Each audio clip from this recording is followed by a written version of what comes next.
이 새벽에 우리에게 주시는 하나님의 말씀은 창세기 17장 15절에서 27절의 말씀입니다.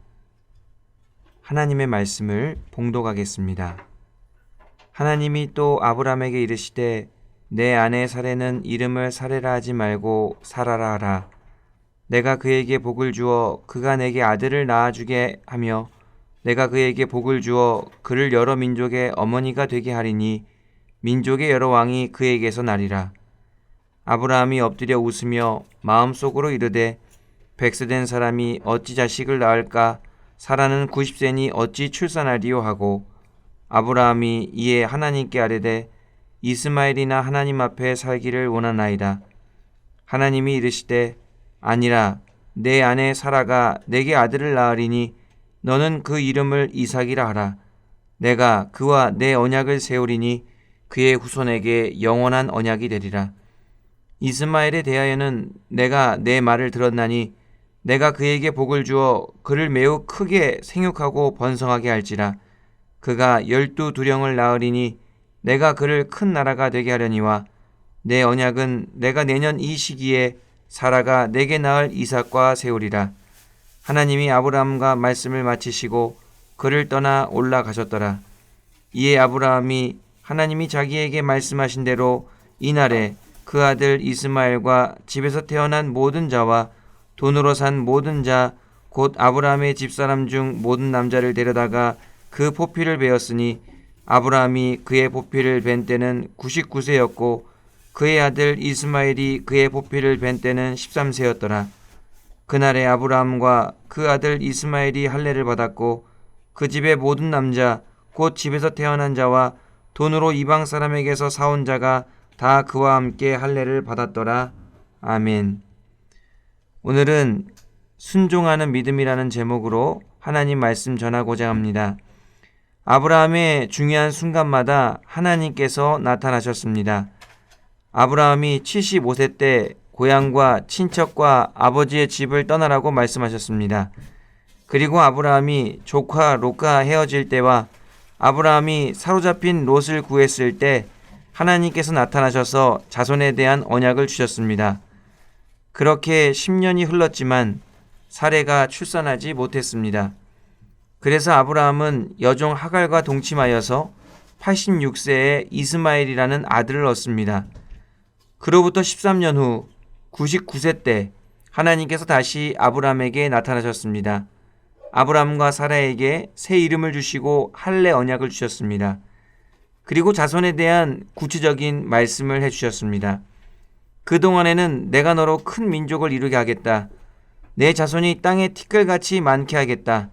내 자손을 하늘의 뭇별같이 많게 하겠다. 이렇게만 두루뭉술하게 말씀하셨습니다.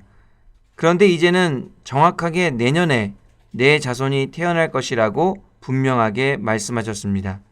21절 말씀입니다. 내 언약은 내가 내년 이 시기에 사라가 내게 낳을 이삭과 세우리라. 아브라함이 하나님께 이 구체적인 말씀을 듣기까지 꼬박 24년이라는 시간이 흘렀습니다. 지난 24년 동안 아브라함과 사라는 하나님께서 반복해서 주셨던 자손에 대한 말씀 때문에 여러모로 고민이 많았을 것입니다. 도대체 주신 말씀의 뜻이 무엇인가? 하나님께서는 언제 어떻게 그 말씀을 이루시겠다는 것인가? 나는 언제까지 기다려야 하는가? 이러한 많은 생각을 했을 것입니다. 그러다가 이제 하나님의 때가 된 것입니다.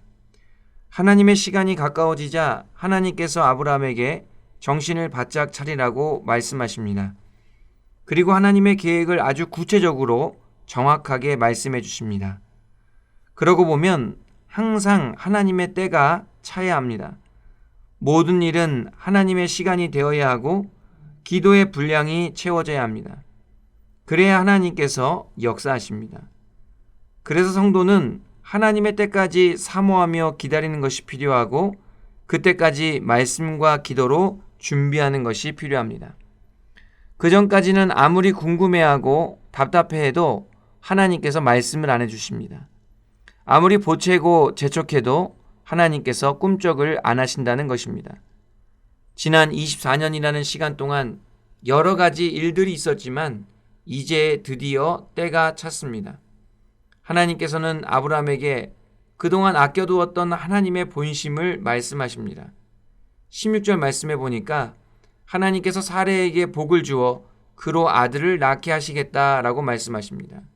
이것이 하나님의 숨겨둔 계획이었습니다. 하나님의 말씀을 들은 아브라함의 반응이 17절, 18절 말씀에 나옵니다. 아브라함이 엎드려 웃으며 마음속으로 이르되 100세 된 사람이 어찌 자식을 낳을까? 사라는 90세니 어찌 출산하리요 하고 아브라함이 이에 하나님께 아뢰되 이스마엘이나 하나님 앞에 살기를 원하나이다. 아브라함이 하나님의 비장의 카드를 보고 웃었습니다. 마음속으로 말도 안 되는 일이라고 생각했습니다. 하나님의 말씀이 전혀 이해가 되지 않았기 때문입니다. 아브라함은 지난 24년 동안 하나님께서 주신 말씀을 자신의 뜻대로 잘 정리하고 해석했습니다. 그래서 그는 이미 자신의 상속자로 이스마엘을 정해놓고 있었습니다. 그런데 난데없이 내년에 사라가 아들을 낳는다고 하니 이것을 받아들일 수가 없었습니다. 여기서 중요한 사실은 아브라함이 하나님의 계획을 받아들이지는 못했지만 여전히 하나님을 믿고 있었다는 것입니다. 그는 하나님과 정확하게 소통하고 있었고 하나님의 말씀에 경청하고 있었습니다. 그런데도 하나님의 뜻을 깨닫지는 못하고 있었던 것입니다. 하나님께서는 그런 아브라함에게 계속해서 더 구체적으로 말씀하시며 이름까지 주십니다. 사라가 아들을 낳으리니 그 이름을 이삭이라고 하라. 그리고 그 이삭과 영원한 언약을 세우시겠다라고 말씀하십니다. 아브라함은 계속해서 하나님의 말씀을 납득할 수가 없었을 것입니다. 그는 하나님의 말씀을 제대로 이해할 수도 없었습니다. 거기다가 하나님께서는 말씀을 마치시고 사라지셔서 더 여쭤볼 수도 없었습니다. 그런데 그 다음 상황이 중요합니다. 너무나도 당황했을 아브라함의 그 다음 행동입니다. 23절 말씀입니다. 이에 아브라함이 하나님이 자기에게 말씀하신 대로 이날에 그 아들 이스마엘과 집에서 태어난 모든 자와 돈으로 산 모든 자, 곧 아브라함의 집 사람 중 모든 남자를 데려다가 그 포피를 베었으니. 아브라함이 갑작스러운 하나님의 말씀에 황당했을 법도 합니다. 예상하지 못했던 뜬금없는 말씀에 어리둥절하기도 했을 것입니다. 그러나 그런 것들과는 전혀 상관없이 아브라함은 하나님이 자기에게 말씀하신 대로 행동하기 시작합니다. 하나님의 말씀이 전혀 이해가 안 되었음에도 불구하고 그는 순종한 것입니다. 하나님께서 자기에게 말씀하신 대로 모든 남자를 다 데려다가 할례를 실시합니다. 머리로 이해가 안 되는 것은 안 되는 것이고 몸으로 순종해야 하는 것은 순종한 것입니다. 그렇게 순종한 아브라함이 그 다음 해에 결국 아들 이삭을 얻게 된 것입니다. 모든 것을 다 알아야지만 참 믿음이 되는 것은 아닙니다.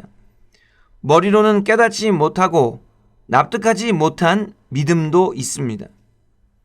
가나의 혼인잔치 때 포도주가 떨어졌습니다. 예수님께서는 하인들에게 돌 항아리 6에 물을 채우라 그리고 갖다 주라 말씀하셨습니다.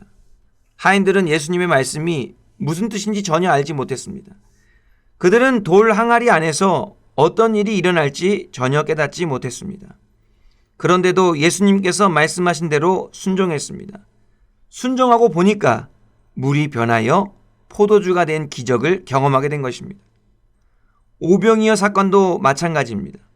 성인 남자만 5,000명이었고 그 이상이 모여 있었습니다. 그때 예수님께서 제자들에게 말씀하십니다. 마을에 갈 것 없다. 너희가 먹을 것을 주라. 이렇게 말씀하셨습니다. 제자들의 손에는 떡 5개와 물고기 2마리 뿐이었습니다. 그들은 앞으로 어떤 일이 일어날지도 몰랐고 예수님께서 어떻게 역사하실지도 몰랐습니다.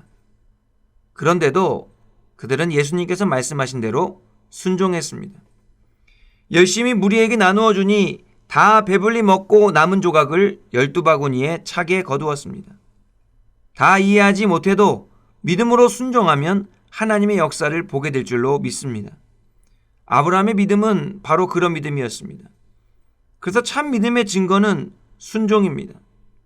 이해하고 믿었냐, 그렇지 않느냐가 참 믿음의 기준이 아니라 순종할 수 있느냐가 참 믿음을 확증하는 것입니다.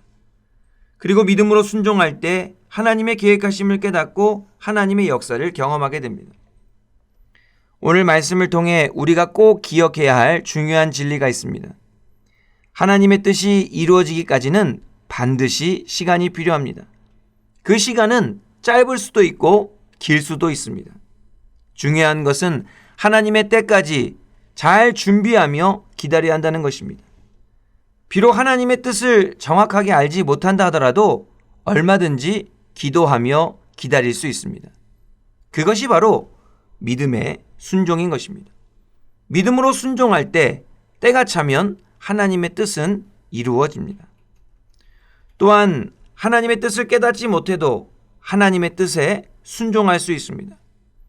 하나님의 뜻에 순종하면 언젠가 하나님의 뜻을 깨닫게 되는 것입니다. 우리가 봉사하거나 섬길 때에 이해가 되지 않으면 순종하려 하지 않습니다. 들어보고 납득이 되어야만 순종하려고 합니다. 그러나 그렇게 해서는 하나님의 기쁘신 뜻을 깨달을 수 없습니다. 하나님의 놀라운 역사도 경험할 수 없습니다. 내 삶 속에서 물이 포도주로 변하는 역사가 일어나려면 먼저 말씀에 순종해야 합니다. 고난과 역경 중에서 오병이어의 기적이 나타나려면 하나님께 대한 순종이 필수적입니다. 그래서 순종은 기적의 마중물입니다. 순종할 때 하나님께서 일하시고 순종할 때에 하나님의 은혜가 임합니다. 갈 바를 알지 못하고 순종할 때 하나님의 인도하심이 나타납니다. 이해가 안 되지만 순종할 때에 하나님의 뜻이 이루어집니다. 하나님께서는 아브라함의 믿음을 그렇게 정금과 같이 단련시키시고 믿음의 조상이 되게 하셨습니다. 이 새벽에 하나님의 때가 이를 때까지 기도로 준비하겠다 결단하시기를 바랍니다. 또한 하나님의 말씀이 이해가 안 가도 먼저 순종하겠다 다짐하시기를 바랍니다. 아브라함처럼 하나님의 인도하심 속에서 하나님의 뜻이 이루어지는 복된 삶을 살아가시게 되기를 축원합니다. 기도하겠습니다. 은혜와 사랑이 충만하신 하나님 아버지 감사드립니다. 말씀을 통하여 순종하는 믿음을 깨닫게 하시고 하나님의 때가 이를 때까지 기도하며 잘 기다리겠노라 결단하게 하시며 말씀에 순종하는 삶을 다짐하게 하시니 감사를 드립니다. 고난과 역경 중에서도 하나님의 때까지 잘 인내하게 하시고 환난 중에도 말씀에 믿음으로 순종할 수 있도록 은혜를 베풀어 주시옵소서. 저희의 연약한 믿음을 붙잡아 주시고 언제나 함께하여 주시옵소서. 그리하여 늘 형통하고 승리하는 삶을 살게 하여 주시옵소서.